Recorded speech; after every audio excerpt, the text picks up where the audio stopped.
নিজেকে ভালোবাসা, নিজেকে সরিয়ে নেওয়া মানে পরাজয় নয়, এটা এক ধরনের আত্মরক্ষা, আত্মসম্মানের ভাষা।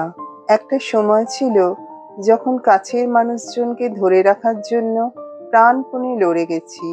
মনে হতো যার সঙ্গে সম্পর্ক, বন্ধুত্ব, আত্মীয়তা বা ভালোবাসার, তাকে হারানো মানে জীবনের একটা টুকরো হারিয়ে ফেলা।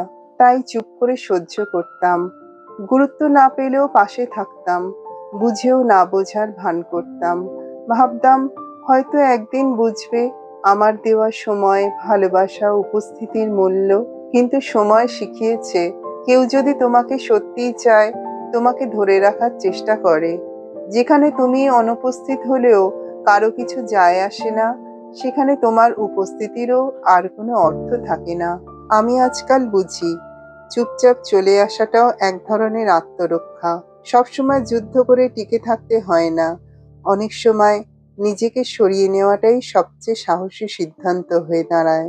কারণ গুরুত্ব চাওয়ার মধ্যে কোনো ভুল নেই। ভুল হলো নিজেকে এমন জায়গায় ধরে রাখা যেখানে তোমাকে গুরুত্ব দেওয়া হয় না। অনেক সম্পর্কেই আমরা শুধু অভ্যস্ত হয়ে পড়ি।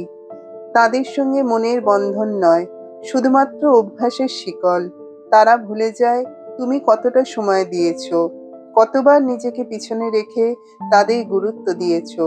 আর তুমিও একসময় ভুলে যাও তুমি নিজেও গুরুত্বপূর্ণ। আমি এখন আর কারো উদাসীনতায় কষ্ট পাই না, বরং নীরবে সরে আসি। কারণ মুখ দেখিয়ে থাকাটা, ভালোবাসাহীন উপস্থিত ধরে রাখাটা আমার আত্মসম্মানের বিরুদ্ধে কাজ করে। কেউ কেউ ভাবে চলে আসা মানে দুর্বলতা, কিন্তু তারা বোঝে না এই চলে আসার পেছনে কত রাত না ঘুমিয়ে থাকা, কত নিজেকে প্রশ্ন করা, কত অশ্রু, কত অনুভূতির মৃত্যু লুকিয়ে আছে। এখন আমি যদি কাউকে ছেড়ে আসি, সেটা অপমান নয়, বরং নিজের প্রতি একটা গভীর ভালোবাসার বহিঃপ্রকাশ। আমি শিখেছি, নিজেকে ভালোবাসা শিখলে আর কেউ তোমাকে অবহেলা করতে পারে না। কারণ তুমি তখন জানো কে তোমার জন্য আর কার জন্য তুমি শুধু অপশন। এই সরে আসা, এই চুপ করে চলে যাওয়া, এটা কোনো নাটক নয়, এটা অনেক অভিজ্ঞতার ফল। অনেক চোখের জল শুকিয়ে যাওয়ার পর তৈরি হওয়া এক শক্তি, যার নাম নিজেকে ভালোবাসা। আমার ভিডিওটি ভালো লাগলে লাইক, কমেন্ট, শেয়ার করতে ভুলবেন না। যদি চ্যানেলটি নতুন দেখেন, প্লিজ সাবস্ক্রাইব করে দিয়ে পাশে থাকবেন।